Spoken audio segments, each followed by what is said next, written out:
Ladies and gentlemen, boys and girls from Calabria, Italy, here's Maskalooney.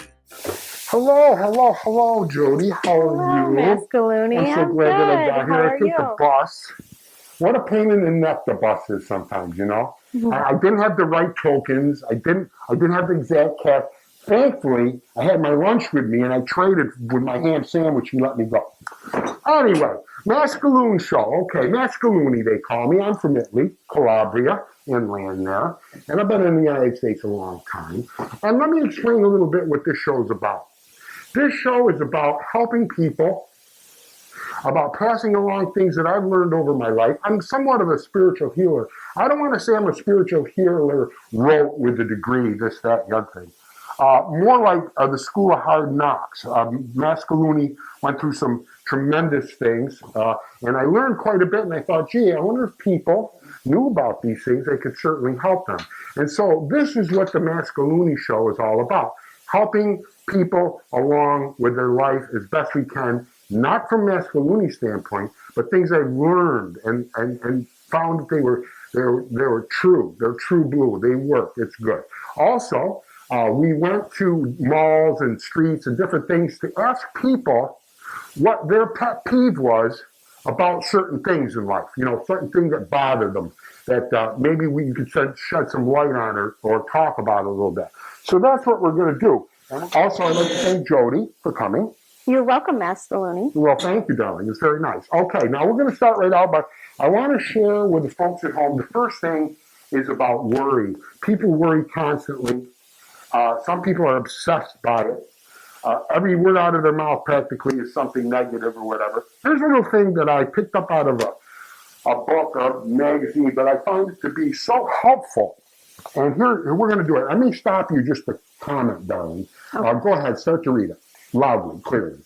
When you stop worrying, you free the mental and emotional energy you need to live creatively and productively. Okay. For example, you worry, like you said, you can't focus on what you're trying to do. Life's tough enough without adding worry to the process. If you don't worry, if you don't obsess with it, you just focus, think how much better you'll be. Go ahead. Learn how to let go of obsessive thinking patterns. Why do you want to learn how to stop worrying? Because worry destroys the moment, negatively affects your life and mood, and can evolve into obsessive thinking patterns. Now, for example, people worry all the time. That's all they talk about. Oh, I'm scared of this. I'm scared of that. You make things up that aren't even happening yet, you know? And it like literally destroys your happiness. And, you know, you're on edge and stuff of this nature. You know, if you were always happy, life would be wonderful. Well, you can be, you know, you can make the decision to do that. Obsessive thinking patterns, thank God most people don't have that. But something happens, boom, you're off. You're starting to get mad. 2-3 hours down the road, you're all kinds of goofed up and everything. And then you don't have to do that. You can separate yourself from that very thing. Okay. This can turn into a psychological disorder, generalized anxiety disorder. Okay. You know, I want to say something here. You know, like you worry when you're a kid, you worry when you're a young adult, you worry when you're an adult, you worry when your children worry. You know, that's obsessive, you know, and there's so many people like that. Listen, you don't have to be. There's an old thing. Again, this is not Maskalooney saying this stuff. This is stuff I learned. I know it's powerful. Like you're the self with a mind and a body. And you can separate yourself from thought if you like to. It's as simple as that. Like that's what meditation is about. Just sitting quietly and not thinking, but just feeling and resting and breathing. There's tons of ways. There is no wrong way. But once you elongate that feeling, you realize that you can control your thoughts. And then when you think of a thought, if you feed it with emotion, well, it'll start going. But emotions are short-lived. They're like ripples on the water. If you don't feed them with thought, they can't hurt you. An author there, Dr. Wayne Dwyer, one time said he had a very good friend that whenever he thought a bad thing, he would just simply say to himself, nope, next, and go to a thought. Go to a pleasant thought. I got a beautiful family, got a nice car, I love my job, it's nice today, I got a good girlfriend, I got a beautiful wife. All these things, you escape and you get away from that. But it's like, it's like baseball, you got to practice, roll. Letting go of worry frees your mind and soul. When you stop worrying, you can focus on being creative, productive, and centered. Very important. Like a lot of the times I go to do something and I'm worried about it and I don't like it. And I realize, hey, stop. Let's focus on what you're doing. Let's focus on that. And that's what you do. You know, as humans, we are creatures of habit. And worry is the way it goes. I mean, you watch television, that's all they do is bring stuff that would make anybody worry. And the sad part about it is half it isn't even true. Go ahead, honey. Worry fragments the mind, scatters focus, distorts perspective, and destroys inner peace. Destroys focus, shatters perception. That is so true. And how do you learn how to stop worrying? Simple. Like heavy suitcases. You just let it go. Like coals in your hand, hot coals. You just let it go. And again, you work at it. Just change the way you think and move forward. And you'll find that your life is really wonderful. You can change it for the better. Self-defeating negative thoughts, get rid of them and replace it with self-fulfilling positive thoughts. Again, at every waking moment. Continue. Worry is self-afflicted distress. It has no consistent practical outcome. I like that. Self-afflicted distress. You do it yourself. Hello? You know, I mean, again, you think it's easy. It's not. We're victims of our own mind. And our mind needs problems to run you. But remember, you are not the mind. You are, you know, I'll do a quick thing here. Just a quick thing. Like, sit quietly, put your hands down by your side, and close your eyes. Close your eyes for a minute. Now breathe in deeply. Let it out. Breathe in again. And let it out. Then count from 5 to 1. 5, 4, 3, 2, 1. Breathe in. Continue to breathe just like I said now. Can you feel the tingling in your fingers a little bit? Or feel the tingling in your toes? Try to feel that. Feel it for a minute. Try to feel your heart beating for a minute, if you could. Feel that. Okay. Now, for example, during that time, for those of you who could feel it, you're not thinking, you're feeling. That is how you meditate. You take yourself and separate from your mind, quietly, passively, and you become grounded. You don't realize it until after a little while, something will happen. You go, wow, I really handled that well. I mean, it's just a process. Give it a chance. What the hell you got to lose? Go ahead. That's it. What I got. That's it? That's what I got. Very good. I should throw a joke in here, but I don't have one. I don't know. Mr. Time is our cameraman and also WVVC. Mr. Time, how much time has gone by? Maskalooney, 8 minutes and 8 seconds. Wow, time flies when you're having fun. All right, let's do, now this is where we talked to people on the street, and we went to the malls, and if this show continues, we may do another show, we may not, depends on how it goes.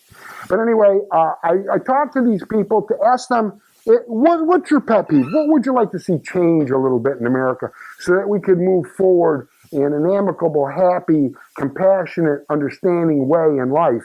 I mean, we need this. All America must stick together during this times because we don't know what to believe on television. We don't know what's being said. We don't know. They got us scared to death like the old days. They got to try, but that's not it. Just pay attention, see what happens. The economy's pretty good. There's a lot going on, but this is a wonderful country. We want to help keep it that way. So that's another reason I want to try to get involved and do my part maybe. Okay, let's see. What's the first thing?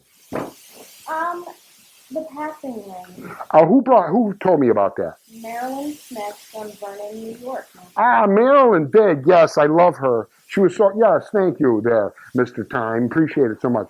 Now, this was just a crude kind of prop that kind of, I just threw together quick because I'm not very good at being an artist. But you know, nothing's worse than people staying out in the passing lane. When they're going out there, they're going 45 miles an hour and a 55 mile an hour, and they're just tying up traffic. For example, this commercial drive in New Hartford is a good example of it. And I'll continue with it. But really where it's unbelievable is the thruway. You would think, does anyone know how to drive? You start to think. I mean, there isn't a day you get in the car where you don't want to rip somebody up. But you know what? When that happens, no rage. Let it go. Let it go. You know, that ain't going to help anything. What we want is try to bring to light what the problem is. For example, you got a tractor trailer there, and this is not a non-passing lane. This is a 2-lane road. Now, this car here is just staying right there.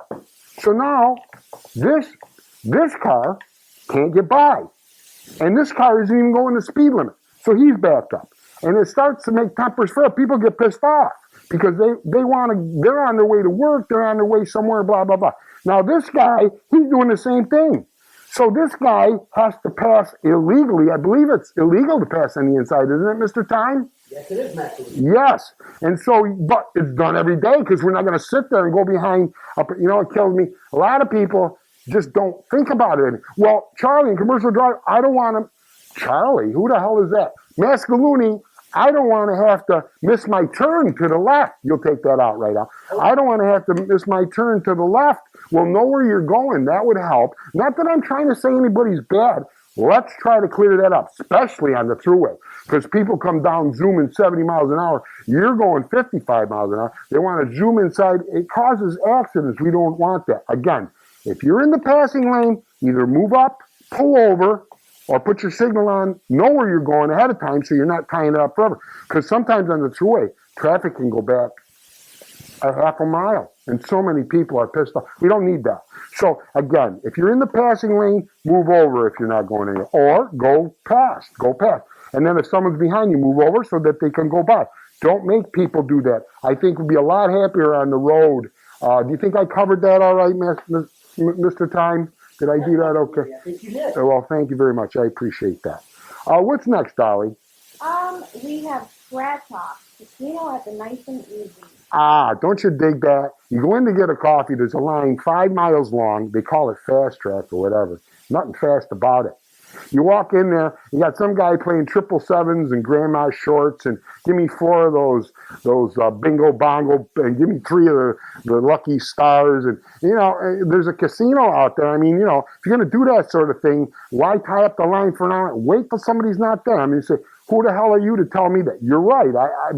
But people are on their way to work. That's why they call it Fast Track. They want to get in there. You know what I mean? Then when you're all done buying the tickets, you got a stack this big you want to cash in.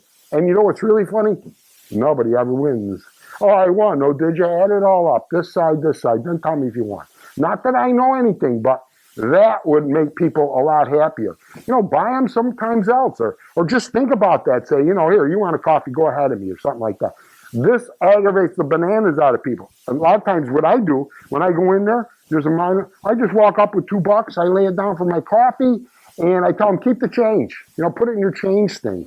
I don't ever wait. Are you kidding me? I go nuts. I'm not that I'm in a big hurry, but that would help a lot. Maybe I don't know.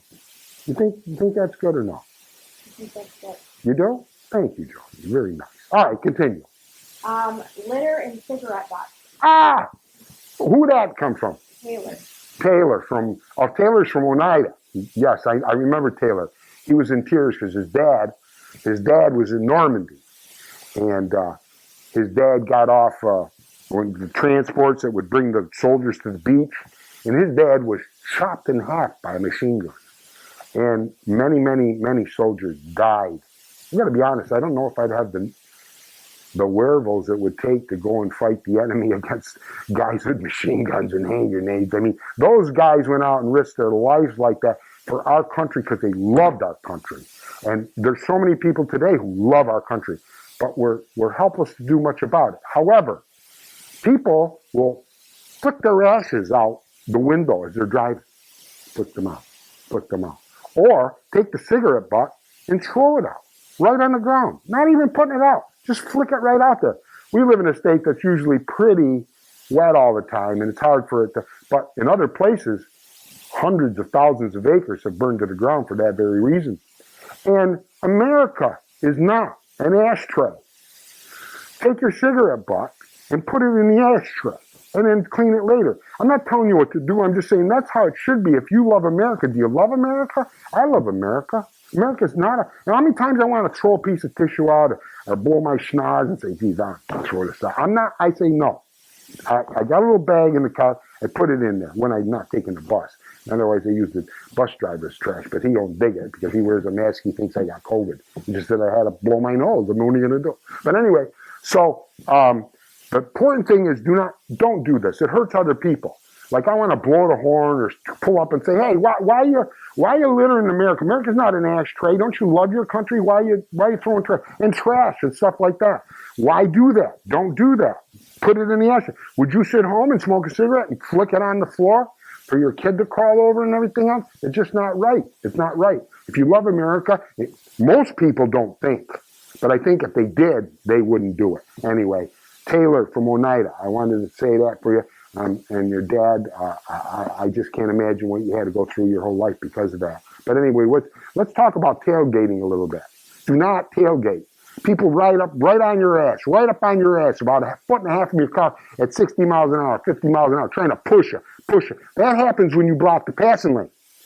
And then sometimes older people just panic and step on the brake. Then you almost hit them. Now you're even more pissed off. But that's not going to happen, road rage. You got to stop it. Every year, many people, Mr. Time, right, die in road rage things. Many people. It's too bad, but yes, that's true. So don't do that. You're supposed to be, for every 10 miles, you're supposed to be a car length, which is, some people think that's ludicrous. Maybe that's true. But give the guy in front some room. If you can't pass him, have a little patience. Everybody gets mad. I wish I had a dime for every time I wanted to say, why you stupid blah, blah, blah. But more and more, again, it's just my own aggravation about life at times, and I want to try to be a better person. So it's just, hey, calm down. Just relax. Where are you racing off to? Oh, home to eat a sandwich? Go buy a pack of gum somewhere? Don't, just relax. All right, go ahead. What's next? Next is God's name. My favorite. Who brought that out? Shelby Swink from Marcy. Yes, God's name in vain on the cartoons.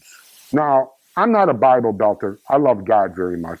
I'm religious, I would say. Brought up Catholic, of course, in Calabria.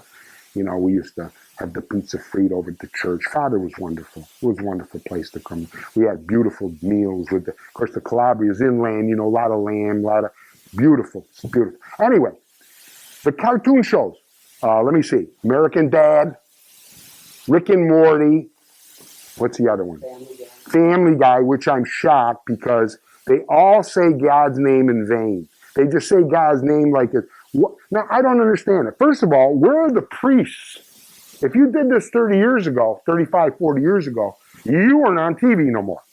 But if you say other certain words, they take off today. It's got nothing to do with God. It makes no sense. The reason the priests don't say anything is because they're in a ball of crap themselves with all the stuff they're having trouble with. Just like the police officers. Well, let me tell you something. There's good and bad in police, in priesthood, in teachers, and everything. But that doesn't blanket that they're all like that. And then some priest should come forward. Not that, first of all, these are cartoons. First of all, the 10 Commandments, there's a lot of people. Would you say, Mr. Time, half the country believes in God and believes and wants to, wouldn't you say? I would think so. And their children go to Catholic school and go to catechism and learn all that. And they watch these cartoons, which are on all the time. And there's God's name in vain. The first commandment is, thou shalt not take the Lord thy God's name in vain. Why are they doing it? It's cartoons. Is it absolutely necessary to break the hearts of all the people? It breaks my heart. When I see it, I turn it off. So what we're asking, we're a little group. I call it people power. We're going to be moved towards that. We'll tell you more about that later. But anyway, don't do it. We ask you not to do it out of just the concern for the children and things of that nature. I mean, gee whiz, and the priest, come on, let's go. What do you do? If I was a priest, I would do something about that. I mean, it's not necessary. And I'm sure if you talk to them, they probably wouldn't do it, huh, Mr. Time? What's next, Dolly? The bingo song. Oh, my God. Mr. Time, you got to stop looking so enthused, Mr. Time, because I'm getting a little bit. Anyway, make sure you put that in, too, there. I'm breaking them, of course. You're always so wonderful. No, you're so wonderful. Oh, no. You're so wonderful. No, really, you're so wonderful. You are Maskalooney. Wow. Heavy stuff. I love to hear that name. I don't know why I love that name. Maskalooney, Maskalooney, No. Anyway, I forgot what it was. Oh, what were we talking about? Bingo. Last thing. How much time, Mr. Time? 19 minutes and 50 seconds has elapsed. No. See when you're having fun? Anyway, bingo. Not many people realize that Maskalooney is a national bingo champion. I have won many jackpots. I'm very good at bingo. Don't ask me why. Well, first of all, if you play bingo, you know that sitting where you sit is everything. I mean, there's just something about you walking, and I'm not lucky here. I'm sitting here. And then what happens, you play in a bingo in a big crowd, there is nothing worse. You ever play bingo? I have. Yes. Have you ever played bingo? Yes. Okay. Nothing worse than a 4-number bingo. You know, you got the B in the I. They call 4 numbers, B-I-N-G. Somebody goes, bingo, bingo! Everybody goes, fun knob. So anyway, the only thing worse than a 4-number bingo is a 5-number bingo. And you got the B in the I, and the one they called was the G, and you would have been waiting. But no. Anyway, bingo, as you know out there, is a very wonderful thing. It's a lot of fun, you know. It's gambling. You don't really win. So bingo is truly a wonderful thing. You know, as a matter of fact, I wrote a bingo song. I did. Should I sing the bingo song for the folks? I should? Yes. You think so? Here we go. Oh, how happy bingo makes me. Oh, how happy bingo makes me be. Oh, how happy bingo makes me. Playing bingo with Tony and Marie. And in the morning when I wake up, I think of bingo, my bingo sets me free. And in the morning when I wake up, I think of bingo, it's all the world to me. My bingo sets me free.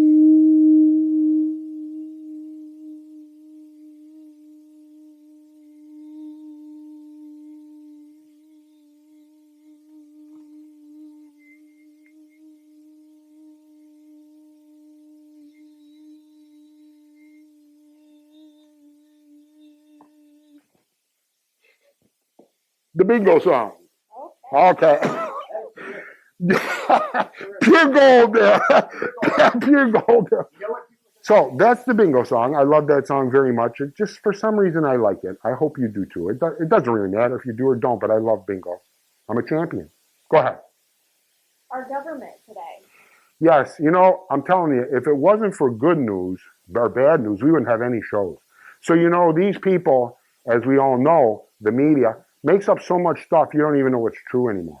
They say this, they say that. This one says this one, this says that one, and then they want to sell a book.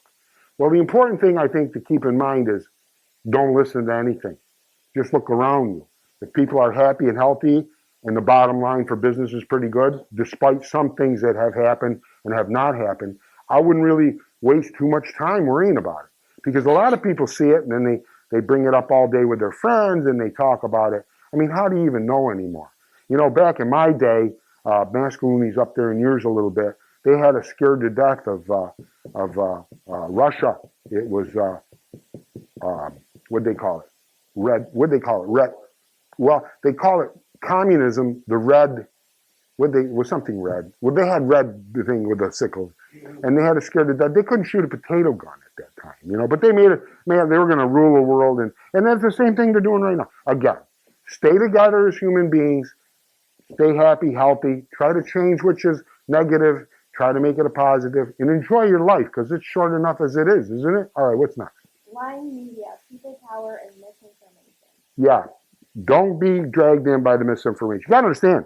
How many talk shows are out there? How many, if they don't have subject matter, they got no show. You know, gee, we got nothing tonight. Well, let's talk about the kid with the apple with the razor in it. You know, they just come up with anything they want, you know. They don't say anything good because no one wants to hear, 13, you know what, the one thing I like, they show the Taliban, supposed to be really bad killers, brought down towers and horrible people. And they got pictures of them posing with guns, you know. And then their beards, and they're all laughing and talking. How do you get pictures of enemies who are that bad? Where did you get it? Would you go to the golf tournament there and take pictures of these people? I mean, these are the enemies. They're not. Can't buy that stuff. Anyway, who cares? Scrutinize what you hear. You know, my grandma used to say, believe nothing of what you hear and only half of what you see. That's wisdom in itself. What's next? Compassion and understanding. That's what we need in this world. More compassion, more understanding, more love, more caring. You know, it's hard to love somebody when you hate them. But you know what? That's the answer. Not that I'm, again, a Bible belt. Jesus says love is the answer. And how true is that? How happy are you when you are truly in love with someone? Like a girlfriend or a wife or, you know, like that. It's a wonderful thing. Love's a wonderful thing. Emotions are a wonderful thing. But You know what else Jesus said? Wow. Jesus said to love your enemies. He did. It's tough to love your enemies, especially when they stink and don't take a bath. But, you know, that's where it starts, you know. Most people only like who they want to like. But you don't have to like anybody, but you can be compassionate, understanding. You know, like St. Jude's Hospital, they run on love and compassion. People are wonderful. We have firsthand information here locally with people who have. You know, this is good. You know, this is what you want to try to do. And they try to help pets, and they try to, that's a wonderful thing. We need more of that in our country. How much time there, Mr. Time? 26 minutes and 14 seconds. We got about a minute? About a minute. All right, what's next? One more. I'm not sure how to put this, but dog excrement? You mean dog crap. Yeah, you're supposed to pick up after your dog. If I had to do that, I wouldn't do it. I got to be honest with you. But I see people bend over, pick up 2 pounds of turds. I can't believe it. But you got to love them. But then there's people that just let your dog go wherever you want, in front of people's buildings, ruin. You know, you can't do that. You let them pee all over. But every town should have a dog park, and that would eliminate all this baloney. You know, not for nothing, but so many people do, and I admire that.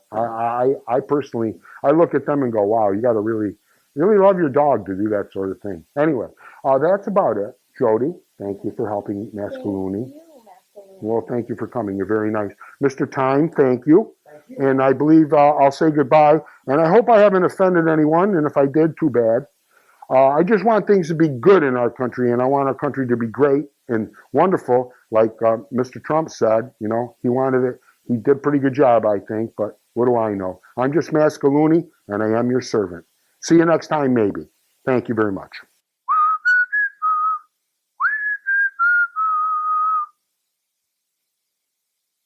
I am Maskalooney, and I am your servant.